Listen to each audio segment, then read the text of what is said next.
সৌরভ গাঙ্গুলিকে এখন দিদি একটা পজিশন দিয়েছে, দিদি ওকে ডেকেছে। উনি নিশ্চয়ই, আমি ওনাকে খুব রেসপেক্ট করি, উনি একজন ওয়ার্ল্ড ফেমাস ক্রিকেটার, সবাই ওনাকে চেনেন।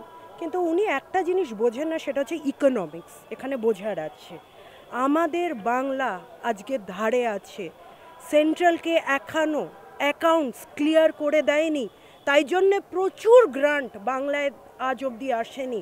উনি বলছেন যে বেঙ্গলে ইন্ডাস্ট্রিয়ালাইজেশন হচ্ছে, কোথায় ইন্ডাস্ট্রিয়ালাইজেশন? আপনারা যারা ওইদিকে শুনছেন, আপনাদের বাড়িতে ছেলে মেয়েদের, তাদের কি ভবিষ্যৎ? ওনাকে নিয়ে গেছে দেখানোর জন্যে, দিদি ওনাকে নিয়ে গেছেন দেখানোর জন্যে।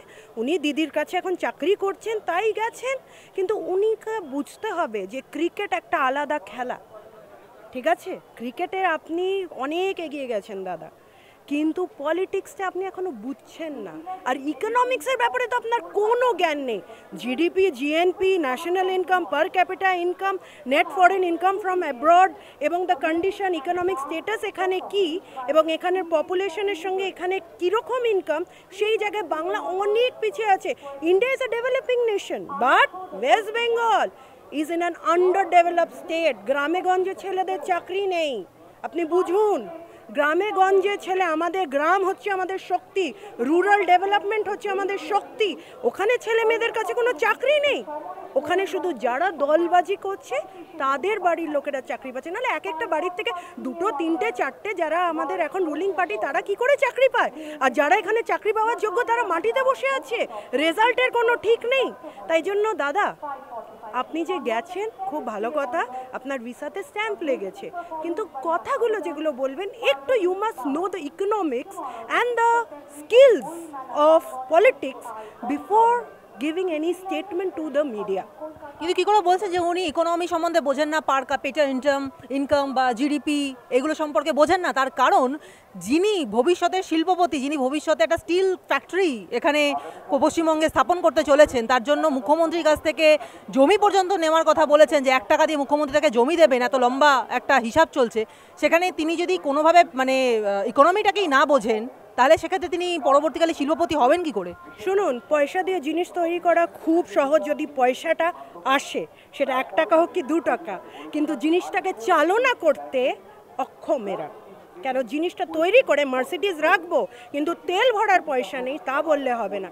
আপনি হয়তো এখন সরকারে আছেন, 1 টাকা কেন, এমনি গিফট ডিট করেও আপনি জমি দিতে পারেন এবং ওখানে স্টিল ফ্যাক্টরি করতে পারেন, কিন্তু আপনি কি প্রমিস করতে পারেন যে আপনার স্টিল ফ্যাক্টরি ওখানে হয়ে লোকেদের চাকরি হবে, আপনার স্টিল বিক্রি হবে, আর আপনার স্টিলের কোয়ালিটি ভালো হবে? কেন আমরা তো দেখছি রাস্তাঘাটের অবস্থা, আজকে রাস্তা তৈরি হচ্ছে, ভেঙে যাচ্ছে, ব্রিজ হচ্ছে, ব্রিজ ভেঙে যাচ্ছে। তাই জন্য কোনো কাজ করার আগে না একটা পাইলট সার্ভে বা পাইলট স্টাডি করে নেবেন, নাহলে আপনিও আগামী দিনে গিয়ে আপনারও পাবলিকের সামনে মুখ কালো হয়ে যেতে পারে। একটু অন্য প্রসঙ্গে আসি। দেখতে দেখতে 6টা মাস পেরিয়ে গেল, কিন্তু সেই ভয়াবহ রাতের দুঃস্বপ্ন এখনও কিন্তু অভয়ার মা বাবা ভুলতে পারেনি। ডিউটি আওয়ারে এক চিকিৎসককে, অভয়াকে তিনি চিকিৎসক ছিলেন, তাকে ধর্ষণ হতে হয়েছিল, খুন হতে হয়েছিল কর্মক্ষেত্রে। কলকাতা শহরের বুকে প্রথম সারি সরকারি হাসপাতাল আর.জি. কর মেডিকেল কলেজ, সেখানেই হয়েছিল। আগামী 9ই ফেব্রুয়ারি সেই ঘটনার 6 মাস পূর্ণ হবে, আর সেই দিনই অভয়ার জন্মদিন। সেই জন্য অভয়ার মা বাবা তারা আর্জি জানিয়েছেন যে ওই দিনটিকে মাথায় রেখে জন্মদিনে মানুষকে সঠিক বিচারে যেন তারা পথে নামেন, এবং এইরকম আর্জি জানিয়েছেন অভয়ার মা বাবা। কোনো রাজনৈতিক রং ছাড়াই সাধারণ মানুষ যেভাবে নিজেদের স্বতঃস্ফূর্ততা নিয়ে ঝাঁপিয়ে পড়েছিলেন একসময় অভয়ার বিচার চাইতে, অভয়ার মা বাবা আবারও সেই আর্জি জানাচ্ছেন। কি বলবেন? দেখুন, অভয়ার উই ওয়ান্ট জাস্টিসে আমরা সবাই হেঁটেছি, পুরো বাংলার মানুষ হেঁটেছে, পুরো দেশ, পুরো ইন্টারন্যাশনাল অল ওমেন সবাই হেঁটেছে, কিন্তু অভয়ার বিচারের আমরা সত্যতা এখনও পাইনি।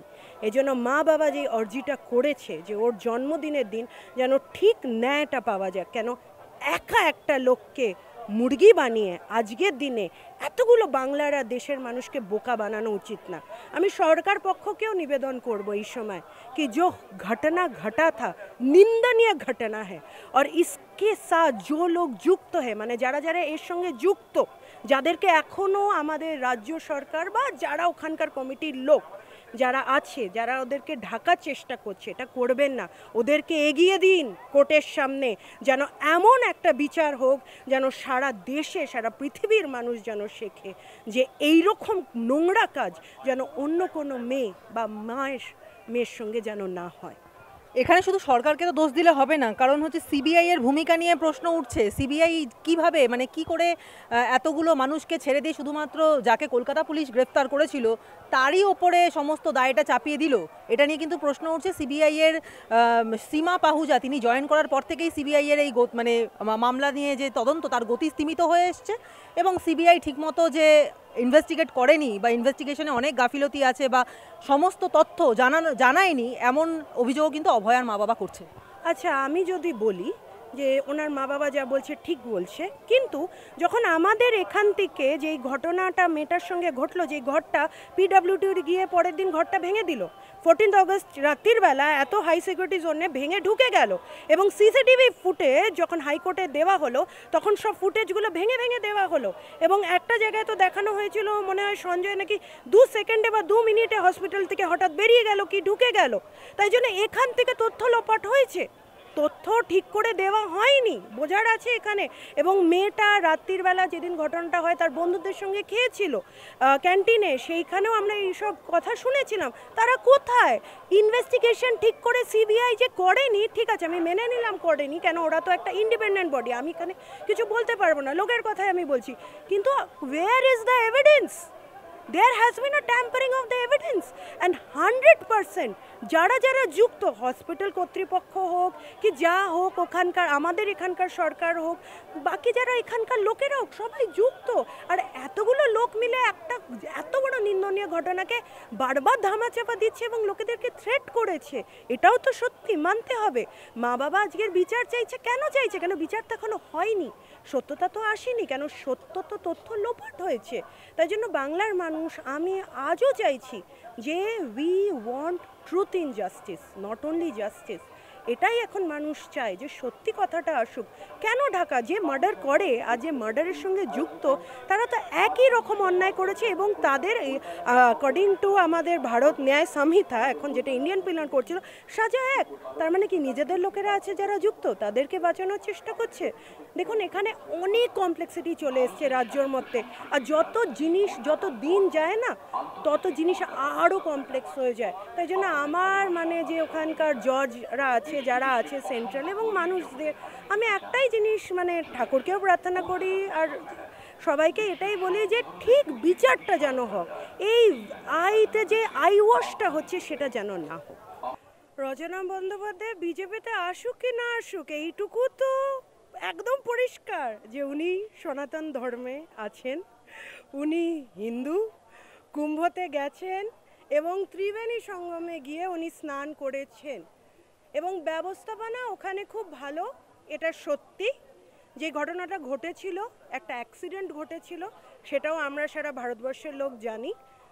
যদি উনি সত্যি পরিষ্কার মনে ওখানে গিয়ে সঙ্গমে গিয়ে চান করেছেন এবং তর্পণ করেছেন, হয়তো ওনার মন বলছে যে পার্টি বদল করতেও পারে। বিশ্বের শিল্পপতিদের কাছে বাংলার শিল্পবান্ধব পরিবেশের ছবি আরও একবার তুলে ধরেছেন মুখ্যমন্ত্রী মমতা বন্দ্যোপাধ্যায়। তিনি বলছেন যে ধর্মঘট হয় না, বাংলায় ফিরছে কর্মসংস্কৃতি। কি বলবেন? দেখুন, ইন্ডাস্ট্রিয়ালাইজেশন বাংলায় নেই। যেদিন থেকে টাটা চলে গেছে তারপর থেকে ভয়তে অন্য কোনো কারখানা এখানে খোলেনি, যারা এসছে খুলেও ভয় পেয়ে বন্ধ করে চলে গেছে। বিস্কুট ফ্যাক্টরি বন্ধ হয়ে গেছে, বাল্ব ফ্যাক্টরি বন্ধ হয়ে গেছে, নানা রকম ফ্যাক্টরি বন্ধ হয়ে গেছে। এখন যারা আসছেন যদি এসেও থাকে তাহলে আমাদের নতুন বাজেট শুনে যে পার ক্যাপিটা ইনকাম বাড়ছে, এখানে যে ক্যাপিটাল লেবারটা সস্তা, লেবার ইন্টেন্সিভ সস্তা, তাহলে শুনে আসবে, ওনার ইচ্ছায় আসছেন না, আসছে সেন্ট্রালের স্কিমে। তাই জন্য উনি যদি এখন দামামা বাজিয়ে বলেন যে না আমার জন্য আসছে, সরি, এই কথাটা নিতে পারলাম না। মুখ্যমন্ত্রী ধনধান্য স্টেডিয়ামে দাঁড়িয়ে অনেক কিছু বলেছিলেন। তিনি বলেছিলেন যে তার জন্মদিনটা নাকি তার পছন্দ নয়, তার নামটা তার পছন্দ নয়, এবং তার নাকি জন্মই হয়নি, যেদিনকে তিনি মারা যাবেন সেদিন তার জন্ম হবে, ইত্যাদি বহু কথাই বলেছিলেন, যেটা শুনে প্রচুর ট্রোল হয়েছে তাকে নিয়ে।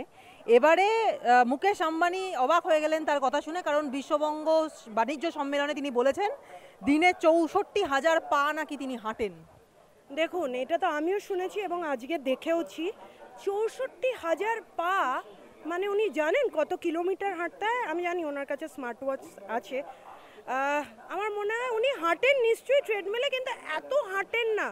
যদি হাঁটতেন তাহলে তো ওনাকে ওরকম ডায়েট ফলো করতে হতো, বা ওরকম উনি তাহলে কোনো প্লেয়ার হতেন, কোনো অ্যাথলিট হতেন, কিন্তু উনি অ্যাথলিট নন, উনি কিন্তু পলিটিশিয়ান। আর আমি আজ অবধি শুনিনি যে কোনো পলিটিশিয়ান যারা আমাদের ভারতবর্ষে আজ অবধি আছে যে 64,000 স্টেপস উনি রোজ হাঁটেন। এটা তো তাহলে ডেলি ম্যারাথন হয়ে যাচ্ছে না, 5 কিলোমিটার 10 কিলোমিটারে। এটা সম্ভব না। এইসব যে কথাবার্তা উনি বলেছেন, এবং আমি জানি না মুকেশ আম্বানি একজন শিক্ষিত মানুষ, ভারতবর্ষের ওয়ান অফ দ্য লিডিং কোম্পানিজের মালিক, মেজর শেয়ার হোল্ডার, এরকম দাঁড়িয়ে উনিও যে এইসব কথা বলেছেন, একটু আমার মনে হয় उनको थोड़ा ज्ञान रखना चाहिए हेल्थ और फिटनेस के बारे में, ये सब बोलने से पहले।